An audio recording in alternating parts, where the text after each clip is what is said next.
Pour ce nouveau numéro, nous allons parler bien sûr du dialogue national que quelques Congolais attendent et les autres ne veulent pas de ce dialogue. On va en parler. On va parler du découpage territorial avec l'éclatement de certaines provinces dans plusieurs provinces. Et puis, on va parler de la lutte anticorruption avec la dénonciation présidentielle auprès du procureur général de la République. Et pour parler de tous ces sujets, j'ai sur ce plateau M. Crispin Kabasele Chimonga. Il est président national de l'UDES, UDES qui signifie Union des démocrates socialistes. M. Crispin, bonjour et bienvenue à l'émission. Bonjour, Oscar.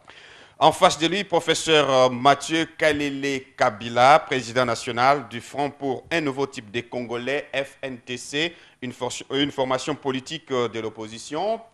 Professeur Kalele, bonjour et bienvenue à l'émission. Merci, bonjour. D'abord, nous allons dire un mot. La République démocratique du Congo a pris bien sûr la place au niveau bien sûr des assemblées de la francophonie, parlementaire bien sûr de la francophonie. Minakou, président de la Chambre basse de la République démocratique du Congo, a été élu élu président des assemblées parlementaires de la francophonie. Monsieur Crispin Kabasele, un mot sur cette nouvelle promotion de la RDC. Promotion, c'est tout à fait normal parce qu'il était vice-président dans l'équipe sortante. Donc, pour ceux qui connaissent les mécanismes de fonctionnement de ce genre d'organisation, on ne cède pas le bâton au premier venu.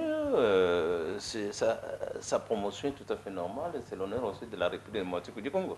Professeur Kalele, un mot par rapport à cette promotion? Nous avons toujours estimé que la République démocratique du Congo devait être visible dans les institutions internationales et que le Congo, les dirigeants congolais, devaient jouer cette promotion, avancer des candidatures, les soutenir. Nous sommes en retard par rapport, par exemple, au Sénégal, aux anciennes colonies françaises. Mais comme on le dit là-bas, il ne s'agit pas d'un mérite exceptionnel. D'abord, ce sont des présidences tournantes, comme à l'OUA, comme à l'ONU, comme à la SADC, etc., etc. Nous souhaitons à M. Minakou de marquer de son sceau ce passage-là pour évidemment affirmer la République, qui ne va pas rester là comme un président quelconque.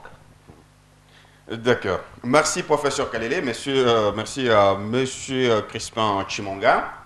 Alors, nous allons aborder le premier sujet, c'est ce qui concerne le dialogue. Après les concertations politiques en 2013, la République démocratique du Congo s'achemine vers un dialogue politique. Alors, monsieur Crispin, je vais commencer par vous. Envoyez-vous une opportunité? Bien sûr, il y a une opportunité. Vous vous rendez compte que les concertations nationales qui ont échoué, que les concertations nationales, pour moi, ça a été un coup d'épée dans l'eau, dans ce sens que on a eu tout d'abord à faire un rassemblement plus ou moins à 85% des Mobutistes et des néo-Mobutistes qui ne pouvaient pas imaginer quelque chose pour l'avenir de ce pays. Deuxièmement, les forces marquantes de notre pays n'ont pas été associées aux concertations nationales. Nous avons eu à le dire en son temps.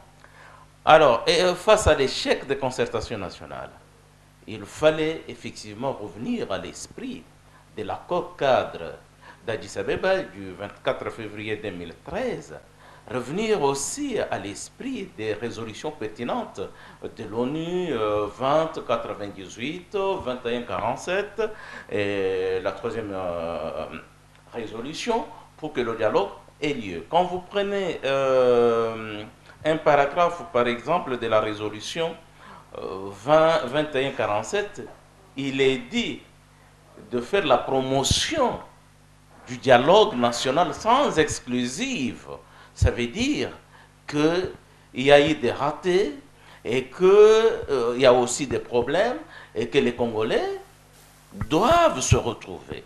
Dialoguer fait partie de notre culture. Dialoguer, c'est la seule voie qui se présente à nous pour que nous puissions trouver de manière pacifique des solutions qui s'opposent à notre pays. Il y a crise, il y en a dans ce pays. Nous ne pouvons pas nous voiler la face et dire que tout marche bien. Non, il y a crise, vous le savez bien, avec cette affaire de la guerre du M23. Il y a eu le contentieux, si nous voulons suivre l'opposition, le contentieux des élections de 2011, et même quand vous suivez le discours du président de la République à l'occasion du 55e anniversaire de l'indépendance, le président dit qu'il y a eu des problèmes qui se sont manifestés après les concertations nationales et pour lesquelles les concertations nationales n'avaient pas tenu compte. Donc, eu égard à cela, parce qu'il y a la légitimité du dialogue, je viens de citer les instruments internationaux, il y a la volonté ou la culture congolaise qui nous impose le dialogue et que, pour moi, il faut un dialogue. Pour moi, le dialogue est incontournable. Le dialogue est incontournable. Professeur Kalele, apparemment, on est en train d'assister à un jeu de ping-pong, un jeu de sourds entre la majorité qui soutient qu'il s'agit bien sûr d'une initiative du chef de l'État. De l'autre côté de l'opposition, vous soutenez qu'on s'appuie sur l'accord cadre d'Addis Abeba. Alors, où allons-nous, professeur Kalele? Nous ne trouvons que le dialogue tel qu'envisagé maintenant dans le contexte politique sous-régional et national, c'est une démarche astucieuse, extrêmement dangereuse. Elle met en péril la démocratie. Parce que dans le contexte sous-régional, nous avons vu et nous vivons le fait que les présidents fin mandat constitutionnel veulent se maintenir au pouvoir. Burkina Faso, Burundi, Rwanda maintenant, Congo en face, et en violation de leur constitution respective. Le Congo-Kinshasa n'échappe pas à cette marche. Parce que nous avons déjà vu en 2009, Kabila dans son discours à la nation parle de la nécessité de revoir la Constitution. Il est appuyé par Kamita Olivier, il est appuyé par Bocham, déjà en 2009. Et plus tard, il y aura des publications de Bocham, il y aura des interventions, des publications de Kabila, financées par le gouvernement. Il y aura des démarches de Claude Machala, il y aura l'ONIP, etc. Donc, la recherche de se maintenir au pouvoir est là. La recherche de modifier la Constitution est là. Et nous disons, compte tenu de ce contexte sous-régional et régional, si nous jugeons du dialogue tel que vu par Joseph Kabila dans un dessein politique de se maintenir au pouvoir. Et nous disons non, nous ne pouvons pas violer la Constitution, nous ne pouvons pas l'accompagner dans cette violation de la Constitution. Alors, à la place, qu'est-ce que vous proposez? Vous ne voulez pas de dialogue. Vous allez... Oui, d'accord, terminé. Vous faites déjà apparemment un procès d'intention. Vous ne trouvez pas? Non, je ne fais pas un procès d'intention. Je parle en français. Je vous situe déjà en 2009. C'est le discours à la nation, le 7 décembre 2009, qu'on commence déjà à parler de la modification de la Constitution en vue de. On va y revenir en 2011, avec même la possibilité de modifier le mode de scrutin pour les députés provinciaux, de passer du suffrage universel direct au suffrage universel indirect. Et le rapport de la CENI, 32 pages, ne s'arrête pas seulement aux députés provinciaux. Il envisage même le vote du président de la République au suffrage indirect, etc. Donc ça ne tombe pas d'en haut, ça ne tombe pas à l'air. Peut-être simplement qu'il y a un quiproquo. Il y a des gens qui, de bonne foi, croient qu'il s'agit du dialogue Masolo Yabana Mboka. Mais il y en a qui savent que c'est un calcul politique en fonction d'un objectif de prolongation de la présence au pouvoir. D'accord. Dans cette optique-là, nous, on dit non. D'accord. Merci, professeur Kalele. Monsieur Crispin Chimanga. Oui. Alors, par rapport à cette question, l'opposition craint bien sûr, avec un dialogue pareil, on tend avec le glissement. Alors, que diriez-vous? Bon, tout d'abord, il faut replacer les choses dans leur contexte. Il s'agit d'un procès d'intention, vous l'avez si bien dit. L'opposition congolaise ne veut même pas prendre en compte la position du président de la République, qui n'a cessé de répéter qu'il respectera la Constitution. Pour l'opposition, il s'agit là des mauvais procès. Le président de la République, Préval Lapouille, a toujours dit qu'il respectera la Constitution. C'est de la mauvaise foi de la part de nos compatriotes de l'opposition. Deuxièmement, l'environnement.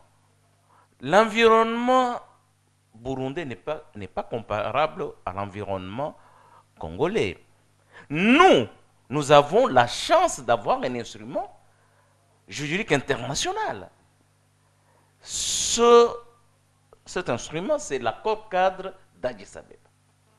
Et dans cet accord, là aussi où l'opposition pêche par je dirais, sentiment, par irresponsabilité, je pèse mes mots, l'opposition vous dit que l'accord cadre, plutôt que le dialogue prévu par l'accord cadre, devrait se tenir au début ou à la fin. Or, quand vous parcourez l'accord cadre d'Addis Abeba, ne donne même pas les dates en ce qui concerne la tenue du dialogue.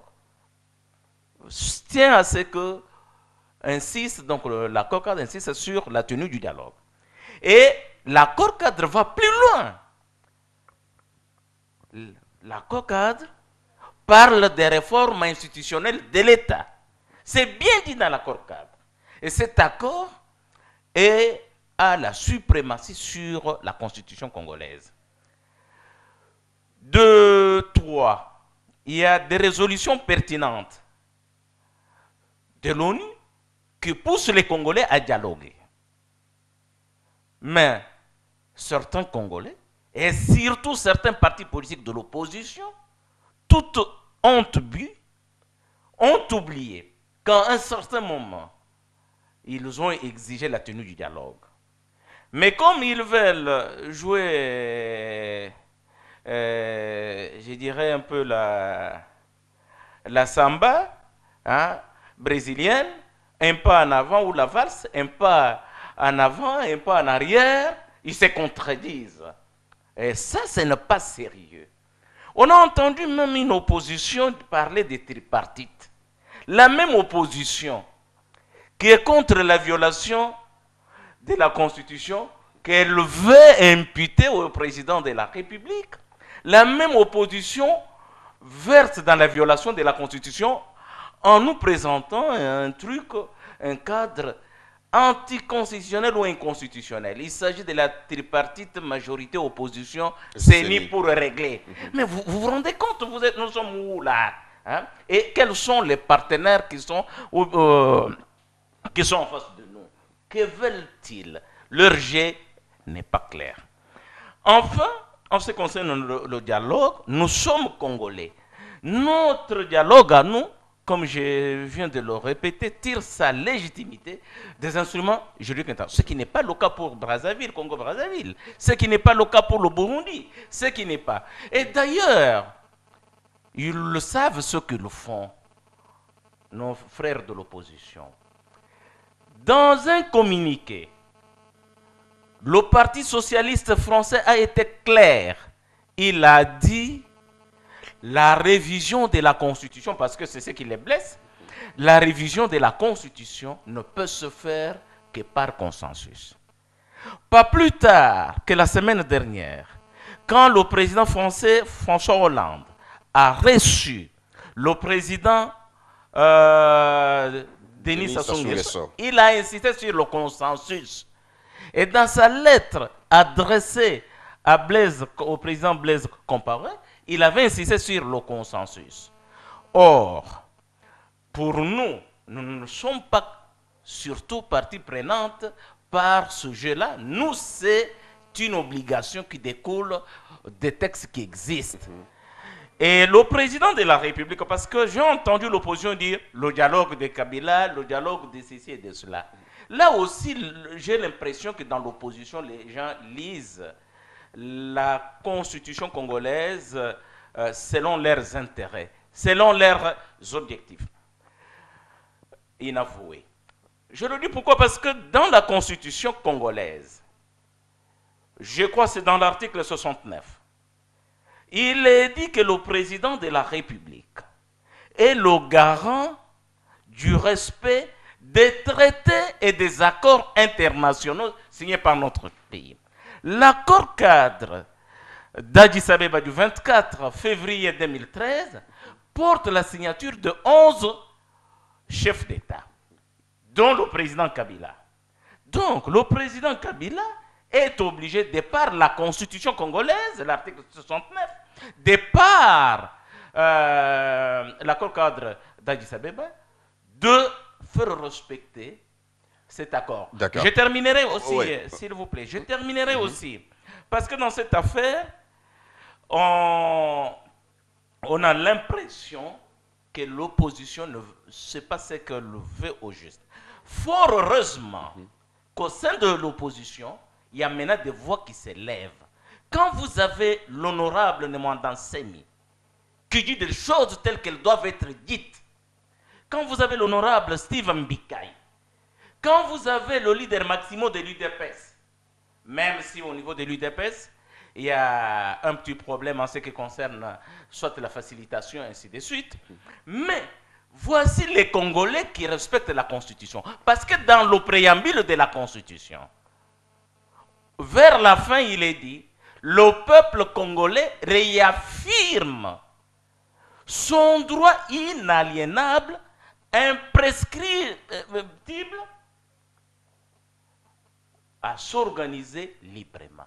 À s'organiser librement. C'est bon. Donc, je dis ceci que l'opposition congolaise doit savoir ce qu'elle veut, ou une certaine opposition qui est à la solde de puissances étrangères, ce qui est contre l'esprit de notre constitution et de l'indépendance. Mais l'opposition soupçonne toutes ces manœuvres parce que déjà avoir l'allure des choses, c'est comme si le décor a été déjà planté pour aller au-delà du mandat tel qu'est prévu par la Constitution. C'est ça c'est là où il y a la crainte. Mais il y a crainte. Je viens de vous dire que l'opposition elle-même viole la Constitution. L'opposition elle-même fait des propositions qui ne tiennent pas compte des dispositions de la Constitution. Donc, nous sommes tous embarqués dans une situation où nous devons nous retrouver autour de la table pour remettre les pendules à l'heure, pour qu'il y ait un nouvel ordre politique. Ce n'est pas moi qui le dis. Quand l'accord cadre parle des réformes institutionnelles de l'État, c'est écrit en français. Si c'était écrit en Tchoulouba, parce que je suis Moulouba, on allait dire, bon, j'ai mal traduit. Mais c'est écrit en français. Réforme institutionnelle de l'État.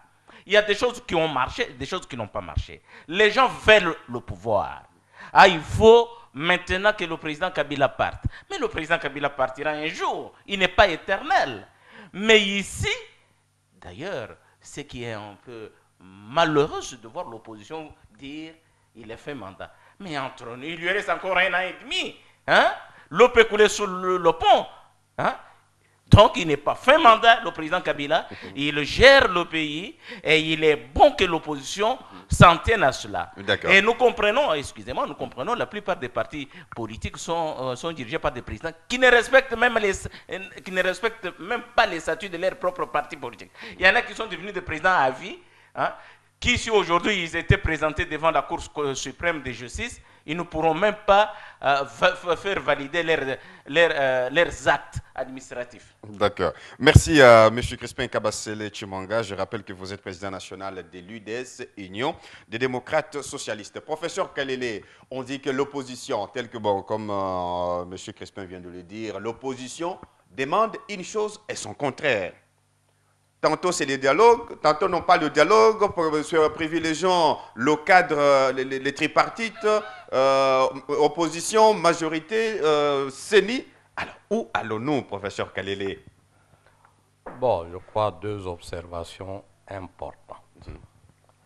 Je ne crois pas que l'opposition, au moins celle à laquelle j'appartiens, soit un ramassis d'incompétents, des gens non intelligents.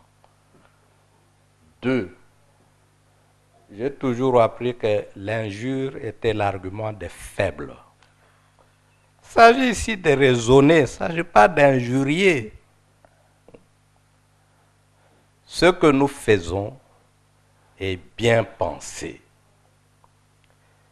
Il y a l'Ecclésiaste, je crois que tout le monde lit la Bible. Il y a un temps pour tout. Il y a eu l'accord cadre d'Addis Abeba dans un contexte bien déterminé. La défaite des FARDC par le M23. C'est de Kagame qu'on a demandé une rencontre, en somme pour faire signer un armistice au Congo. Et il s'agissait à ce moment-là d'instaurer la paix dans la sous-région. Kagame, voyant l'ONU s'interposer alors que c'est la MONUC qui avait dénoncé l'armement et la fourniture des hommes au M23, s'est rebuffé.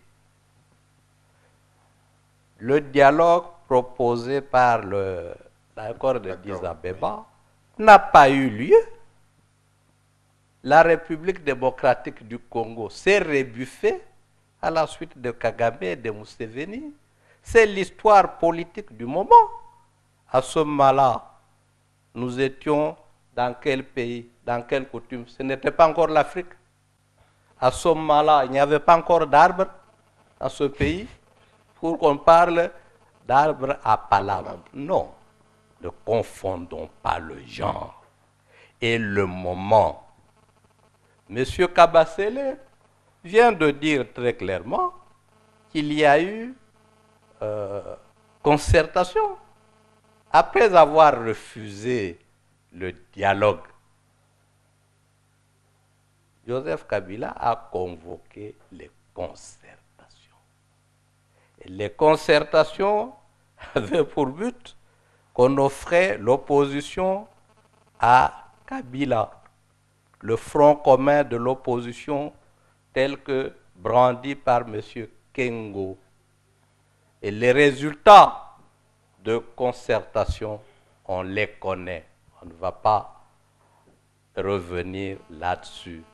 Les résolutions de concertation n'ont pas été respectées, à part le débauchage des éléments de l'opposition, avec en grande majorité le MLC. Aujourd'hui, il ne s'agit plus d'Addis Abeba, il s'agit de fin des mandats. Et je dis, c'est une question sous-régionale. Et je dis que dans le passé, il y a eu des tentatives financées par Joseph Kabila pour obtenir un glissement. Moana Semi, je suis heureux qu'il en parle.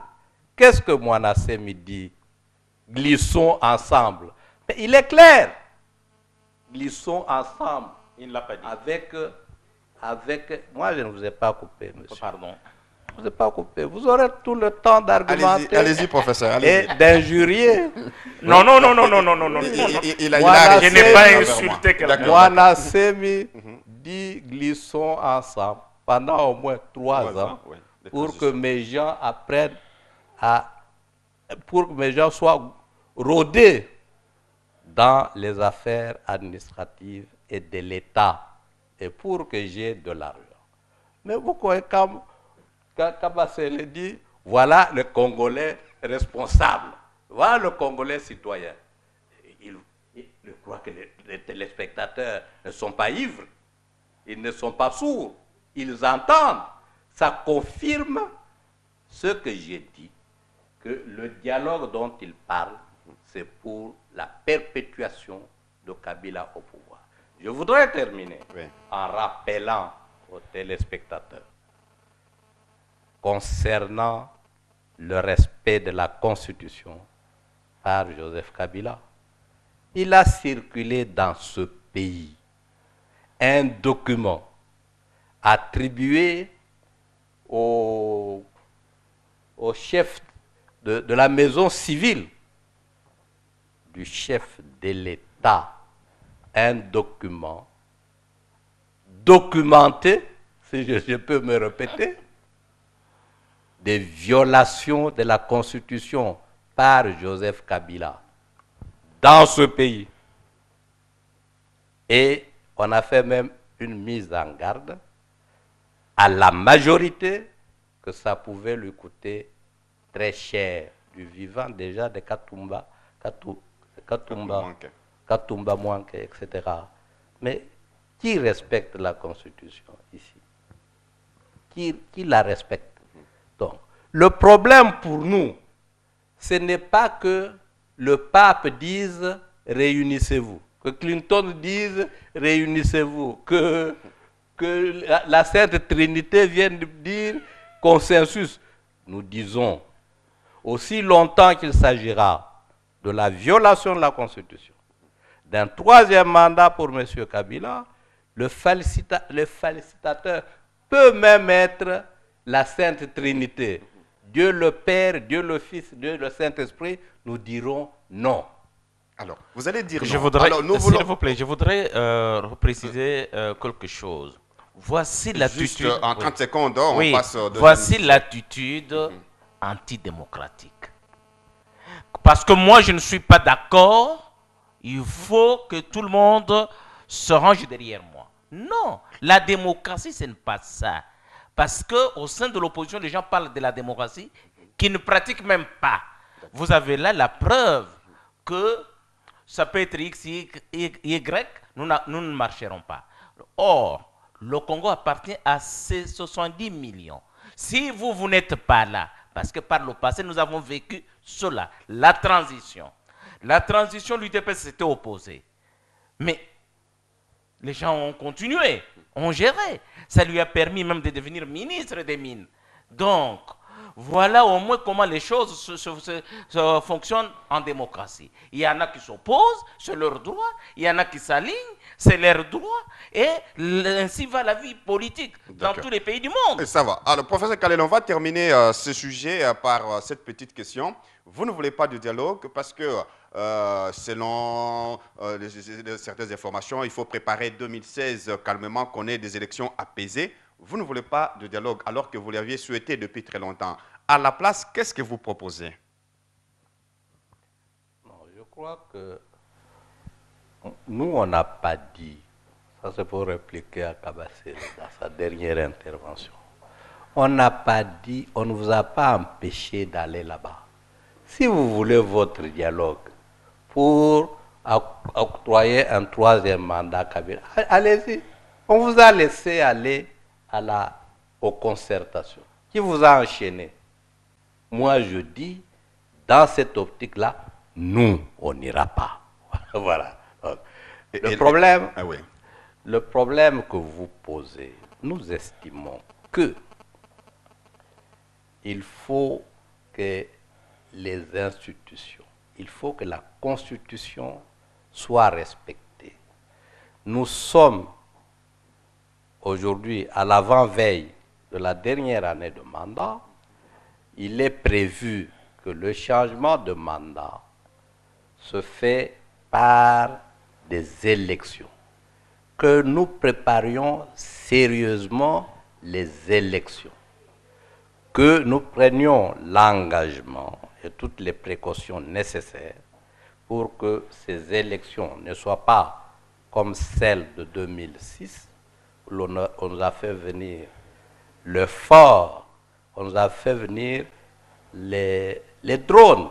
Ça, ce n'était pas l'opposition qui avait fait venir ces messieurs-là, ni les élections de 2011, donc que Kabila a reconnu, non propres à la suite des autres institutions. Préparons les élections, laissons les institutions faire leur travail.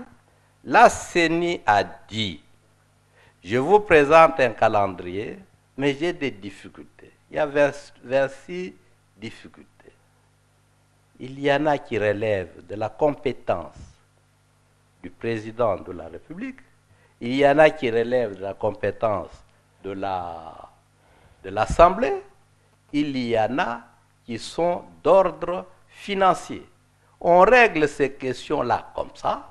Nous allons aux élections. Les questions sécuritaires à Kinshasa, avec les Koulouna. Les questions sécuritaires à l'est de la République, que ce soit au Kivu, le Grand Kivu, que ce soit à l'Équateur, que ce soit au Katanga, ça c'est de la compétence du gouvernement. Aujourd'hui, il y a même des questions sécuritaires qui se posent au Kasaï, hein, M. Kabassele. Il y a ce qu'on appelle là-bas à Kabinda les Biamboula. C'est-à-dire qu'il y a maintenant un groupe de gens ou des groupes de gens qui capturent les individus de nuit ou de jour dans la forêt, qui leur tranchent les sexes et le phénomène s'intensifie. C'est-à-dire que l'insécurité est en train de se propager. Ça, c'est de la compétence du gouvernement. Ce n'est pas de ma compétence à moi que celui qui est investi d'une parcelle de pouvoir fasse correctement son travail. Merci, professeur Kalele. On va passer à ce deuxième sujet qui concerne cette affaire de lutte anticorruption.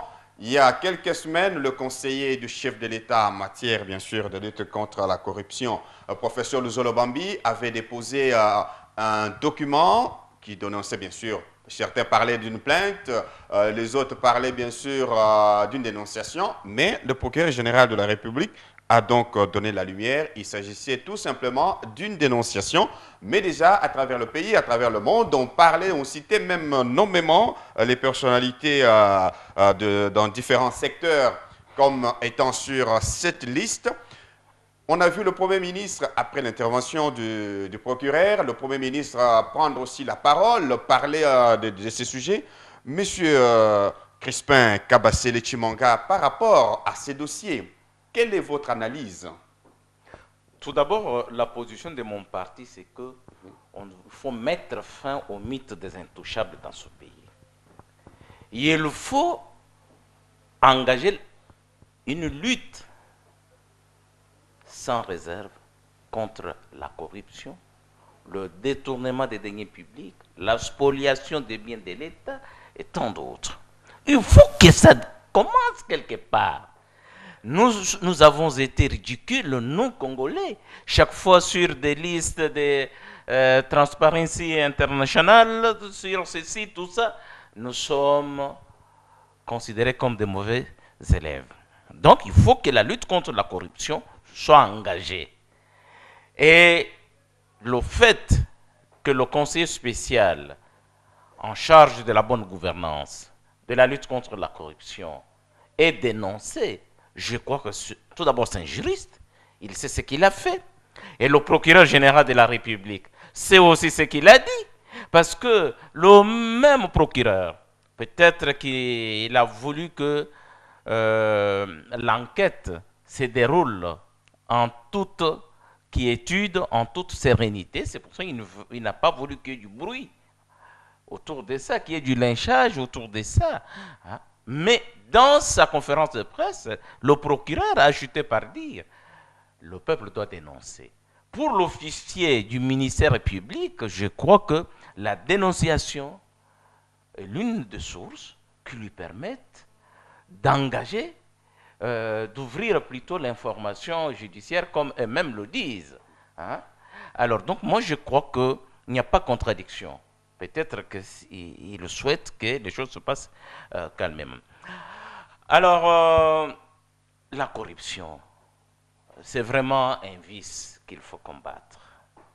Les détournements des deniers publics, des salaires des agents de l'État qu'on détourne et tout ça, il faut qu'on mette fin. Hein? Parce qu'il m'est arrivé de faire une petite réflexion. Depuis 1960 jusqu'à ce jour dans ce pays, tous les politiciens qui ont occupé des postes de ministres et de PDG, qui ont volé, qui ont détourné, sont incapables de vous indiquer une grande usine qui emploie 5 000, 10 000 Congolais qui les ont montés dans ce pays. Et chaque fois qu'ils détournent, c'est pour s'amuser avec cet argent, tout en causant du tort au reste des Congolais. Il faut que l'État agisse et il doit agir de maintenant. D'accord. Professeur Kalele, cette affaire qui s'est répandue presque partout, les gens attendaient qu'on mette la main sur des individus. Et vous étiez surpris de la position du PGR? Non. Parce que d'abord, avant même qu'existe le PGR, avant même qu'existe le conseiller spécial en matière de corruption, il y a les codes.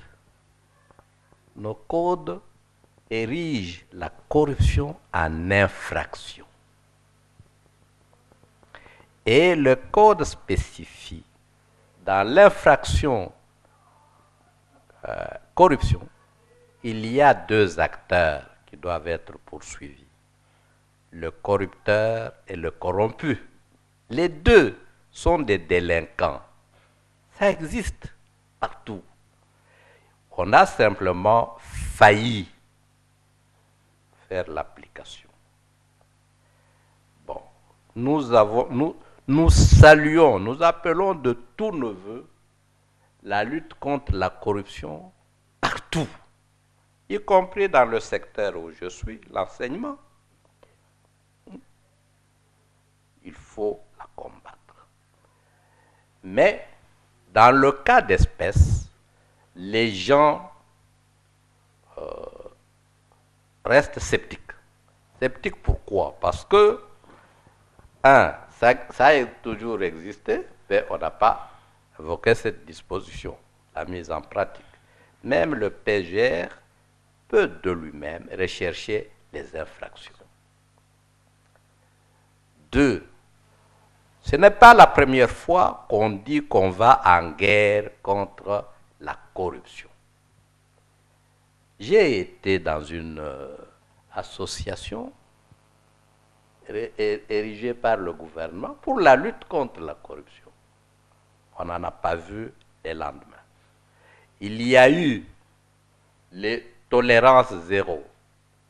Les portes de prison qui vont être ouvertes, elles sont toujours cadenassées, au moins jusque-là, etc. Est-ce que cette fois-ci, ça sera la bonne? Espérons. On voit également qu'il y a des difficultés réelles. Parce que si vraiment on veut s'y mettre, c'est tout le monde qui va passer. À commencer par les hauts dirigeants de ce pays. Et ce qu'on a appelé les intouchables. Des bruits commencent déjà à courir que M. Luzolo est déjà en insécurité. Parce qu'il y a des hommes, des simples civils, mais intouchables, des hauts gradés militaires qui sont là-dedans. Vont-ils se laisser faire? J'ai entendu M. Katumbi, Moïse, il a été cité. La nouvelle n'est pas venue en l'air. Et RFI, la première, a dit elle a une liste. C'est elle qui a diffusé cela. Katumbi dit on ne m'a pas encore signifié ça officiellement. Si on me le signifie officiellement, je ne prendrai même pas d'avocat. Je ferai simplement une conférence de presse. Parce qu'on sait les choses qui se passent à Kasumbalesa en matière de trafic de minerais. Tout le monde le sait. Je voudrais terminer par là. J'ai beaucoup de données. Kasumbalesa m'a d'ici. Oui, moi, j'ai donné cours, j'ai été doyen de la faculté des sciences économiques à Lubumbashi. J'ai vu un des jeunes gens que j'ai gérés du Bas-Congo. Il vient ici à Kinshasa. Il passe chez moi. Il dit, je vous ai beaucoup cherché, professeur. Mais je suis heureux de vous trouver ici. On parle de la pluie et du beau temps. Et il me dit, moi, je démissionne de l'OFIDA. J'ai trop volé à Kasumbalesa. Le jour de vache maigre pour moi, c'était 5 000 $. Combien de hauts gradés civils et militaires ici payent les impôts dans cette ville? D'accord. Combien? Dans ce pays. Dans ce pays. Combien? Donc, je crois qu'il y a des difficultés réelles.